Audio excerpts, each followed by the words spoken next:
Good morning, student. Today I will discuss the definition of the states. The point which was discussing is the other authority under Article 12. What are the other authorities which comes within the meaning of the states? अन्य प्राधिकारी कौन से हैं जो कि राष्ट्रपति की परिभाषा के अंतर्गत आते हैं? तो इसमें हम आपको पढ़ा रहे थे कि Sheela Barse versus children aid society. Sheela वारसे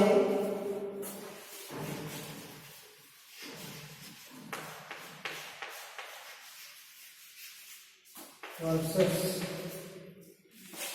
children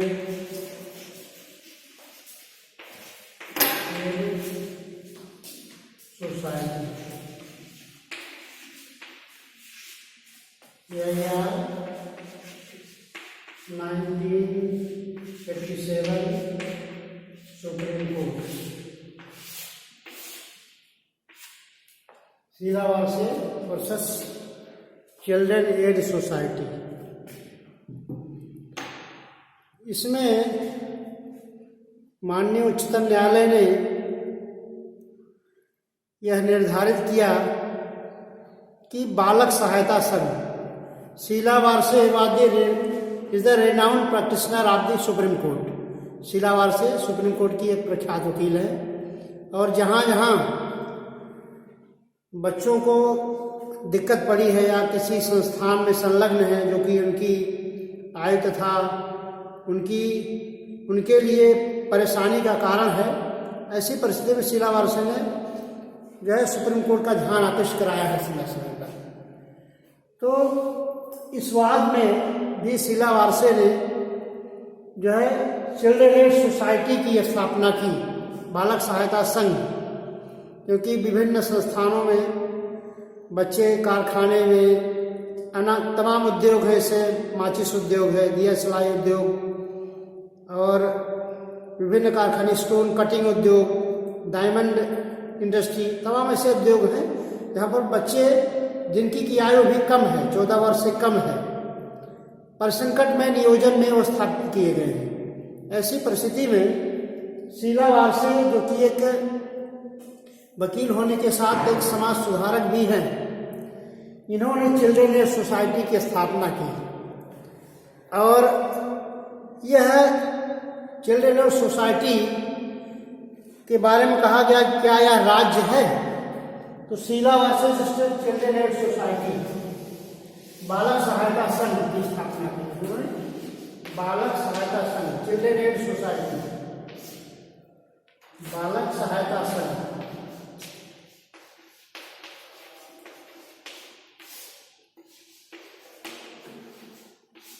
सवाल यह उठा कि क्या बालक सहायता संघ राज्य है कि नहीं है? बालक सहायता संघ, चिल्ड्रन एड सोसाइटी का मतलब समझते हैं, इसमें बालकों के पुनर्वास, रहने की व्यवस्था, इनके लिए जो है इनको सहायता पढ़ने लिखने, आज की निर्धन बच्चों को सहायता के लिए इन्होंने एक सोसाइटी की स्थापना की, जिन्हें विभिन्न देशों के निर्धन बच्चे यहाँ पर इकट्ठे होते हैं और उनको पढ़ाई, दवा आदि की सारी सुविधाएं दी जाती हैं। तो चिल्ड्रन एड सोसाइटी की स्थापना किसने की? Sheela Barse, which is the renowned practitioner of the supreme court. तो संस्थान के बारे में कहा गया क्या ये अनुच्छेद 12 के अंतर्गत राज्य है? तो राज्य का मतलब यह है कि जो नियम कानून बनाए, जिसको नियम कानून बनाने का अधिकार हो, मीन्स जिस संस्थान को चुनौती दी जा सकती हो न्यायालय में, कोई ऐसा काम इनके द्वारा हो जिसके द्वारा न्यायालय में चुनौती दी जा सके, ऐसे शब्द ही राज्य, ऐसे संस्थाएं ही राज्य शब्द के अंतर्गत आएंगे, अन्य संस्थाएं राज्य शब्द के अंतर्गत नहीं आएंगी। तो सवाल इन पर भी उठा, चिल्ड्रन एड सोसाइटी जो कि इन्होंने स्थापना की है, क्या राज्य है कि नहीं है? तो उच्चतम न्यायालय ने इसमें कहा कि इनकी चिल्ड्रन एड सोसाइटी अनुच्छेद 12 के अंतर्गत राज्य है, क्योंकि यह एड्स सोसाइटी बहुत से NGOज स्थापित किए गए हैं जो उसकी सरकार द्वारा सहायता प्राप्त होते हैं। सरकार द्वारा समय समय पर उसमें अनुदान दिया जाता है। इस चिल्ड्रन एड सोसाइटी को अनुच्छेद 12 के अंतर्गत राज्य माना गया। Sheela versus children aid society. और एक महत्वपूर्ण बात आया अजय हाशिया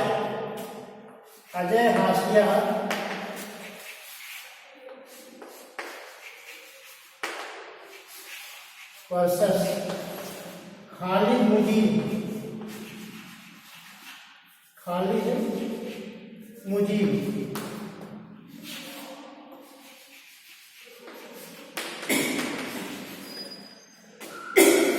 CIR 1981 supreme court. 1981 supreme court. Ajay Hashia बनाम खालिद मुजीब सोहरावर्दी, पूरा नाम इनका है Khalid Mujib. Ajay Hashia versus Khalid Mujib. The question was here in this case whether the registered society comes within the meaning of state or not. The registered society which is registered under the Registration Act 1891 comes within the meaning of state or not. क्या registered society act 1898 society registration act जो कि 1898 का है, क्या वह राज्य है या नहीं राज्य है? The question was before the Supreme Court. The Supreme Court has decided in this case the registered society which is registered under the Registration Act 1898 is a state under Article 12 of the Indian Constitution. वह अनुच्छेद 12 के अंतर्गत राज्य है। Registered society जिनका की गठन भारतीय रजिस्ट्रेशन अधिनियम 1898 के अंतर्गत किया गया है, 12 के अंतर्गत राज्य है। क्योंकि रजिस्टर्ड सोसाइटी जिनका सोसाइटी का गठन जो होता है वह जो है सरकार द्वारा अनुदानित होता है और सोसाइटी में सरकार द्वारा नियुक्त कर्मचारी होते हैं। उनमें नियम विनियम बनाने का अधिकार, उनके संबंध में नियम का अधिकार सरकार को ही प्राप्त है। ऐसी परिस्थिति में कहा गया कि अजय हाशिया वर्सेस खालिद मुजीब सोहरावर्दी के केस में कि रजिस्टर्ड सोसाइटी भी अनुच्छेद 12 के अंतर्गत राज्य है।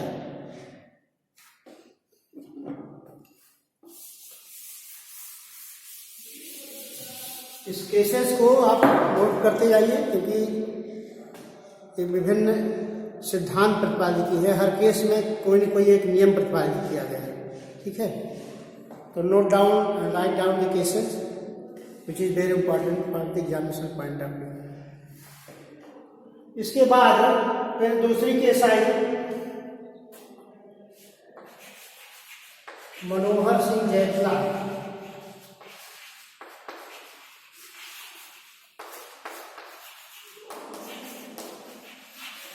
Versus Manohar Singh Jaitla versus central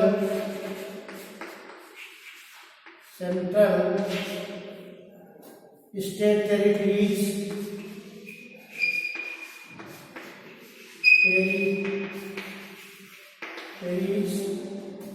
Chandigarh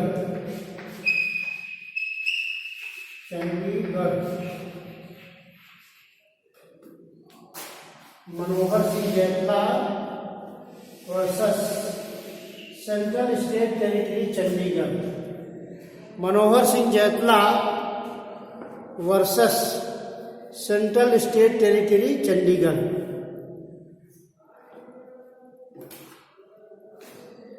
यह जो है वाद,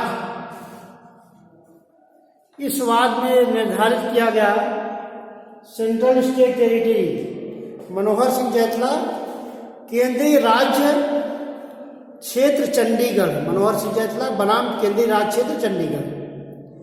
इस वाद में न्यायालय के समक्ष यह प्रश्न था क्या ऐसे विद्यालय जो कि 95% राज्य द्वारा अनुदान प्राप्त करते हैं, क्या वे राज्य हैं कि नहीं हैं?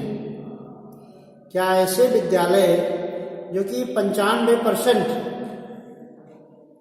राज्य द्वारा अनुदान प्राप्त करते हैं, क्या ये राज्य के अंतर्गत आएंगे कि नहीं आएंगे?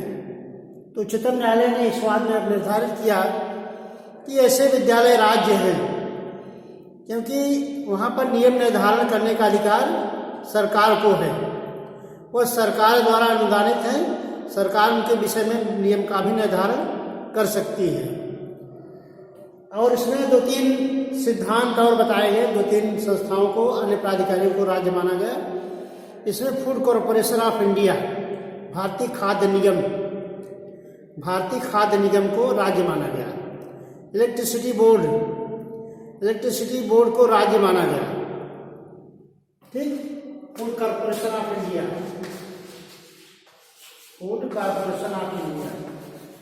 भारतीय खाद्य निगम,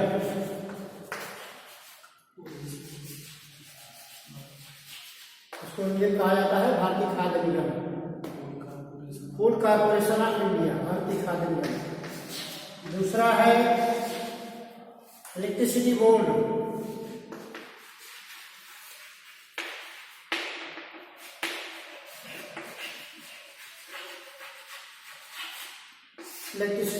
भारतीय खाद्य निगम आदि को राज्य माना गया है इसमें, मनोहर सिंह जैतला वर्सेस, क्योंकि भारतीय खाद्य निगम सरकार का एक बहुत बड़ा संस्थान है और उसमें विधिवत तरीके से कर्मचारियों की नियुक्ति होती है, सेवा शर्तों का निर्धारण सरकार द्वारा किया जाता है और सरकार को हटाने का भी अधिकार दिया गया है। उनके विरुद्ध किसी प्रकार का कोई अन्याय होने पर उनके खिलाफ, ऐसे संस्थान के खिलाफ वाद भी लाया जा सकता है। तो ऐसी परिस्थिति में नियम का निर्धारण किया जाना, उनकी सेवा शर्तों को विनियमित किया जाना, उनके लिए वेतन का निर्धारण किया जाना और उनको किसी ढंग से, किसी प्रकार का उनके प्रताड़ना होने पर उनके खिलाफ वाद दायर करना, यह है अनुच्छेद 12 के अंतर्गत राज्य की स्थिति में आता है। ठीक है, लेकिन कुछ ऐसी संस्थाएं हैं जिनको सुप्रीम कोर्ट ने राज्य मानने से इनकार कर दिया। इसमें एक राज्य वर्सेस यूनियन ऑफ इंडिया, एक राज्य वर्सेस यूनियन ऑफ इंडिया,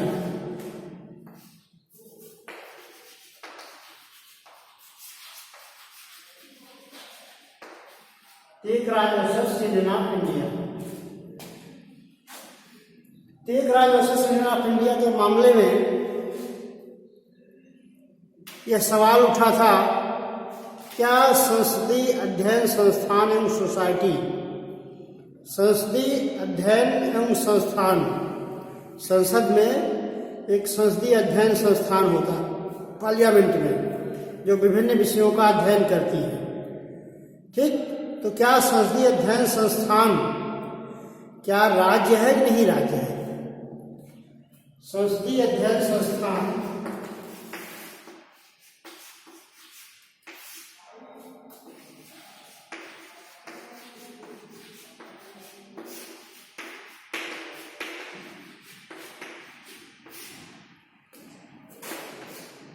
संसदीय अध्ययन संस्थान क्या राज्य है नहीं राज्य है? उच्चतम न्यायालय ने संसदीय अध्ययन संस्थान को राज्य मानने से इनकार कर दिया, क्योंकि कहा गया कि भले ही ये सरकार द्वारा गठित संस्था है, लेकिन यह सरकार के अंतर्गत न तो अनुदानित है, न तो सरकार से सहायता प्राप्त है, न किसी प्रकार इस पर सरकार का कोई नियंत्रण है। ऐसी परिस्थिति में संसदीय अध्ययन संस्थान जो है राज्य नहीं है, क्योंकि सरकार के अंतर्गत कार्यरत नहीं है। ये स्वयं पार्लियामेंट की एक अध्ययन संस्थान है, इस पर सरकार का कोई नियंत्रण भी नहीं है, भले ही सरकार की संस्था है, और इसके विरुद्ध कोई वाद भी नहीं लाया जा सकता है। ऐसी परिस्थिति में अनुच्छेद 12 के अंतर्गत इसको राज्य नहीं माना गया। तो Tek Raj versus centre of India, in this case it was decided the parliamentary studies institutes is not state under the article 12। Parliament studies institute संसदीय अध्ययन संस्थान जो है अनुच्छेद 12 के अंतर्गत राज्य नहीं है। और आगे एक महत्वपूर्ण और वाद आया, Chandramohan Khanna versus NCERT. NCERT का नाम सुने होंगे, किताबें पब्लिश होती हैं। चंद्रमोहन खन्ना,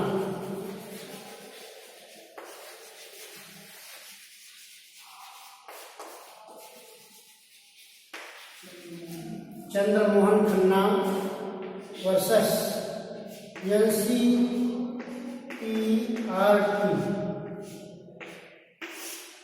एनसीईआरटी का मतलब national council of educational research and training.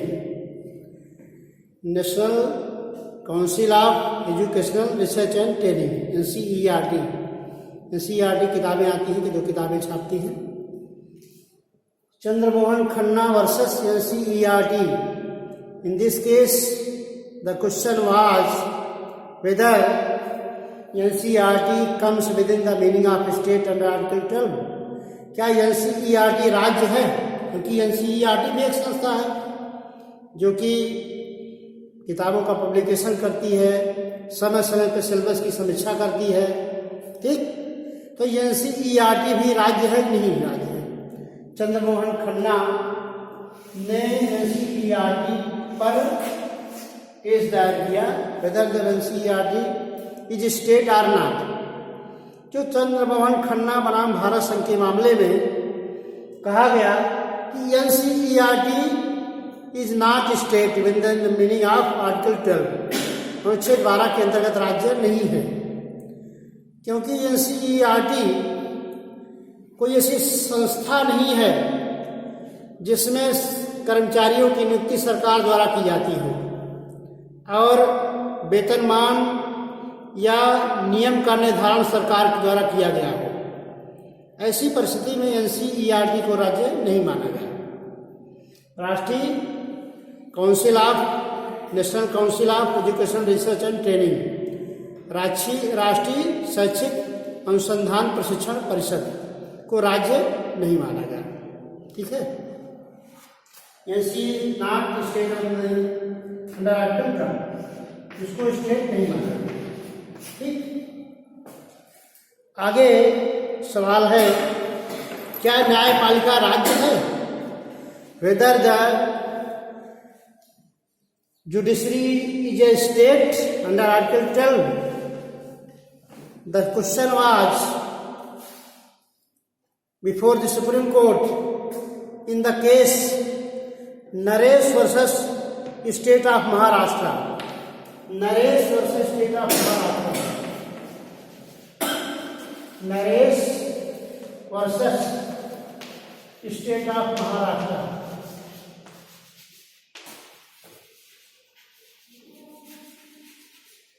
Naresh Rajkar बनाम महाराष्ट्र की केस में उच्चतम न्यायालय के समक्ष आया 1967 सुप्रीम कोर्ट,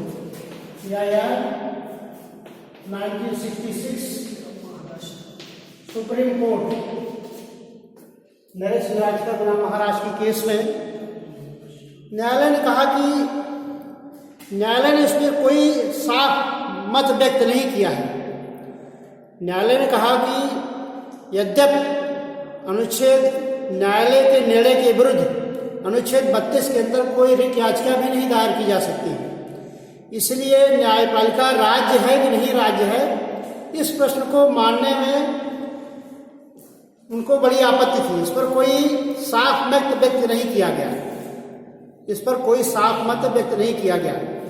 यद्यपि फंडामेंटल राइट्स का वायलेशन होने पर न्यायपालिका द्वारा वाद दायर किया सकता है, लेकिन अगर न्यायालय के निर्णय पर ही, न्यायालय के निर्णय के बाद ही अगर कोई ऐसी न्यायालय के निर्णय के विरुद्ध क्या रिट याचिका लाई जा सकती है? नहीं, क्योंकि 32 के अंतर्गत न्यायालय के निर्णय के विरुद्ध कोई रिट याचिका नहीं लाई जा सकती, इसलिए इसको स्टेट नहीं, स्टेट मानने में न्यायालयों को कोई विनिश्चय नहीं था इस पर। और इसके बाद एक महत्वपूर्ण केस आई AR अंतुले बनाम SR नायक, अब्दुल रहमान अंतुले बनाम SR नायक, AR अंतुले वर्सेस RS नायक। इस बात में उच्चतम न्यायालय ने कहा कि न्यायपालिका राज्य है, न्यायपालिका राज्य है, क्योंकि न्यायपालिका राज्य है। ये 1989 का केस है। इन्होंने इसमें मेरे उच्चतम न्यायालय ने कहा कि न्यायपालिका राज्य है। क्यों? क्योंकि जो है न्यायालय के निर्णय के विरुद्ध भले वाद न लाया जाए, लेकिन इसको राज्य मानना चाहिए। लेकिन कहा गया जब तक नरेश मिराजकर का वाद निर्णीत नहीं हो जाता तब तक उस पर कोई स्पष्ट डिसीजन नहीं दिया जा सकता। तो next lecture I will deliver tomorrow. आज 12 अनुच्छेद 12 का पार्ट खत्म हो गया और कल हम अगला फंडामेंटल राइट्स का अगला जो है आर्टिकल पढ़ाएंगे।